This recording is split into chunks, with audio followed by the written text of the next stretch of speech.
Hello everyone, welcome to another episode of Martequity Dialogues by ETMartequity. Today we are having a chance to sit down and communicate with the brilliant Jasmin Gohil, the Chief Technology Officer of Sugar Cosmetics, who kind of promised to unlock the secrets of Sugar's Martech strategy today. So hey Jasmin, welcome to Martequity Dialogues. Hi, Sri. Thanks for having me here. So, Jasmin, so let's have a fantastic talk today, or rather, I should say, a tech-tastic talk today. So, you're the tech-savvy force behind Sugar Cosmetics. So, today we are having this conversation around Martech. But before moving forward, as we deep dive into the conversation, let me first ask who exactly will be called or should be called a Martech person? Should it be a CXO, a CTO, CMO, or other heads? Let's clear some air around this subject before we move ahead. So this person, who operates on the Martech, ideally should be a part of a CMO's team. Not exactly CMO, but CMO's team who looks after marketing of specifically a website and app for the D2C brands. Okay, and so thank you for highlighting that. But also, I'm very curious to know as a beauty space is already flooded with gigantic number of brands in the market. So, in already flooded space, Jasmin, how did you manage to not only penetrate but also flourish beautifully? And has Martech played some role in in spearheading your marketing initiatives? I mean, what exactly have we missed noticing in this entire success journey? Over to you. Right. So. If you see the brands, the older brands, right, they typically operate in the retail space, right? And if you see the journey of the Sugar Cosmetics, it is online first, right? So online and online also majorly on their own website and app. So it all started with how we can sell our products online. And then we entered into the retail space. So it started. There was only a website initially, and then we launched our app. Now we have 5 million plus downloads on app. Initially, the marketing was not automated, so we started evaluating different players in the market with a very basic requirement of sending a communication like app push notification, SMS, email. Now WhatsApp is also there as a channel. And a basic customer's journeys, like somebody's adding to the cart and like cart amendment journey and the basic journey. So we started with a very basic requirement. We explored the available Martech players in the market, and based on the features and the price comparison, we choose one of the players. And that's how we started a Martech journey. So. Okay, so as you mentioned that Sugar started its journey, I guess around 2015, if I'm not wrong. Yeah. Yeah. So maturity wise, if we speak, how would you say that you have held a position when it comes to leveraging Martech to its fullest potential? Like, I mean, how Sugar Cosmetics started their Martech journey, as you mentioned, but how does your Martech stack look like? And I'm assuming you had sort of a first mover advantage here, as you mentioned. Yeah. Right. So as I mentioned, we started with a very basic requirement, right? Sending a communication and a basic journeys, right? And later on, we started having it as a customer relationship management tool where we can have customer data. The another thing is we have also started collecting data. So it is a single source of truth for the data. So be it a website or app or even our offline stores, right? So once you have a data, you can analyze those data, and based on the customer journey and the pattern, you can personalize the communication, you can personalize the product recommendation. That is one thing. And the third thing is CDP, basically a customer data platform where it's the unified view of the customer, where the customer is there offline, online. So that is again the important thing. And the last thing is the marketing automation. So once you have all the data and everything is in place, how you can create a different sort of automated journeys where you reach out to the customers on different channels where their engagement is more, the conversion is more. So that's how it looks now. Okay, so you kind of mentioned that about your customer journey. So, in what way does Sugar Cosmetics, like how you plan out your customer journeys from adding a product to the cart to making a purchase, and how do you ensure that are no customer dropouts from carts, and how does this understanding ultimately helps you optimize your marketing campaigns and improve conversions? Right. So it's not only like adding cart to the purchase. So there are different touch points. So what we do is we collect the data and then segment the customers based on their behavior, based on the demography, whether they are adding the product to the cart and leaving, or even somebody is just viewing the product and leaving the website, right? So we are creating different segments and then trying to reach out them with the best possible offers. So first is again the data analysis and segmentation. And once you've created the segmentation, you can create a different customer journeys and send them a personalized message or personalized offers so that there are higher chances of the conversion. Okay, and you spoke about data and customer segmentation, but are there any specific feedback loops or mechanism in place to understand customer preferences and then adjust your marketing initiatives accordingly? Right. So there is a mechanism. So there are multiple feedback loop, right? One is once the customer is successfully purchased, so there is a feedback loop about the product, as in tech product. So how is the customer journey on the app? Was the order journey smooth enough? Uh, the second is once the order is delivered. So this is not about the tech product, but once the order is delivered, then it's more about the delivery experience plus the product experience or product rating and review. And the third thing we do is we also conduct an NPS survey. So we send out the NPS survey link and try to get a customer feedback on the NPS as well. Do all these surveys and these initiatives help you to retain your customers? Because I guess retention, when it comes, it's easy to sell a product, acquire a new customer, but extremely difficult to retain one. So can you elaborate on your retention strategies as well? Right. So, and since our products are available on all the marketplaces like Nykaa, Amazon, and Flipkart, so we, as a brand website and app, compete directly with the large players, right? So Yeah. retention plays a big role. So how? So one is your customer experience on your purchase journey.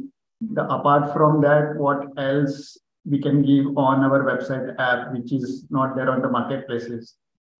So we do a good merchandising, so which is available exclusively on the website app, and try to reach out to customers. So we have a couple of customer journeys for the retention as well. So apart from merchandising is if somebody has purchased kajal, and ideally if you use daily, then after 3 months you'll need another kajal, right? So we have a refill journey where after like 3 months, customer will receive that you might need another kajal. So this type of journeys has helped us in the retention journey. Kajal, I don't know, but I need liner. Yes, kajal is one example. So likewise, we have a journey for multiple products. Okay. But all these products you just mentioned that they are listed over different big giants like Amazon, Flipkart, etc. So how do you gather data, first party data? So, I mean, obviously, we don't get a customer data on marketplaces. So we get data only of the customers who are there on our website and app. Okay. So one is that, and now we are focusing on omni-channel as well. So we have like 190 stores currently, company owned 90 stores. So there also we on the customer. So we are trying to marry offline customers with online customers, and the big focus is on omni-channel. So Okay, and how do you differentiate between capturing customers online versus offline? And also, how do you use Martech tools to manage and optimize social media presence? And of course, influencer marketing. So, we kind of want to know what's the process of identifying relevant influencers also. so So one is, first is how we identify customers. So the unique link is obviously a mobile number. So if somebody is purchasing online and they given us a mobile, if the same customer goes to a store and purchase, so we ask for a mobile number, email ID, and we then try to marry the same customer with the online. So that is one way of having a single customer view. And if we talk about the influencers, uh, so we see, so there is a different strategy when we identify influencer. One is how active influencer. So it's not only about the followers, right? So followers might be high, but what is the engagement of their followers on the reels or the post that the influencer is posting, right? So that is more important. So those are some metrics that we look when we identify an influencer that we work with. Okay, and how do you like exactly measure the effectiveness of all these efforts, like personalized marketing campaigns? What metrics do you use to evaluate the impact of your personalization or customer engagement and conversions? Right. So it it varies from channel to channel. If I talk about push notification, so the first import, so it's an entire funnel, right? The first thing is whenever you send a notification, what is the click-through rate on the API? So how many people are basically opening and clicking push notification and coming back to the app? So that is the first part. And once they come to the app, then we track the conversion. So again, it varies from the type of APN that we send. So one is obviously sales driven push notifications where you send out offers or these things. So there the conversion matters. The other is the awareness kind of APNs where the metric is the engagement. So one is we also send a blogger kind of how to use the products kind of APNs as well. There the metrics that we track is the engagement and also the new launches, right? So for the new launch that we do, again, the metric is not the conversion, but what is the visibility that we are giving to the new launch. Okay, and there are also some loyalty programs in place or some personalized offers in place. And if there are, how do you kind of uh, tailor those communication channels? Right. So whenever we send a communication, again, so if there is, if customer is, so there are in loyalty program, there are different tiers, right? So if customer is one tier, he or she is getting a different kind of offer or different kind of loyalty points. Mm-hmm. So we segment this customer based on the different tiers, and there we personalize the kind of communication. You will get like 5% extra, or you will get a 20% extra discount. Okay, and Jasmin, now like as we move to our last question, I really want to understand, like looking into the future, what are some of the key advancements or trends that Sugar Cosmetics is considering or planning to adopt? Like, how do you envision these technologies shaping the future of customer experiences and marketing strategies in the beauty industry? Right. So first is omni-channel. I spoke a bit about having a single customer view. We are not there 100% yet. So the big focus in near future is having a single customer view and to marry the data of online, offline, and also start targeting the offline customers using the Martech the same way we target the online customers. And that is one. Second is again the loyalty program. So we have a basic kind of loyalty program. So we want to have a better advanced loyalty program. Again, this will give edge on top of the marketplaces as we discussed because we are available and we compete with them. So this will be again help in the retention part. So the second is that, and the third is. So one is product recommendation and personalization. The another thing is how can we personalize the entire homepage, right? So if you are coming to the app, you have a different homepage based on your past interactions. And if I'm coming onto the app, I'll have a different homepage. So that is the third one. And the fourth one is the search. So how we can have a personalized search. So to give a better product view to the customer experience. So these are like 4 key focus areas in the near future in terms of the Martech.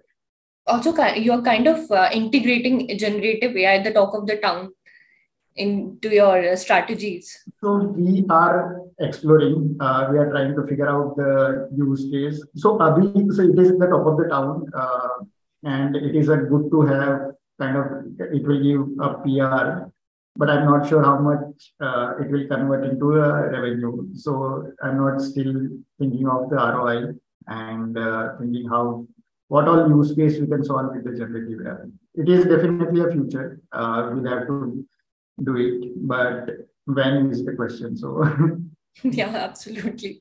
So, but Jasmin, before we kind of let you go, can you just briefly give some tips to all those people who are just beginning their Martech journey, or who are already a legacy brand, but they have some difficulty in actually understanding what exactly Martech is?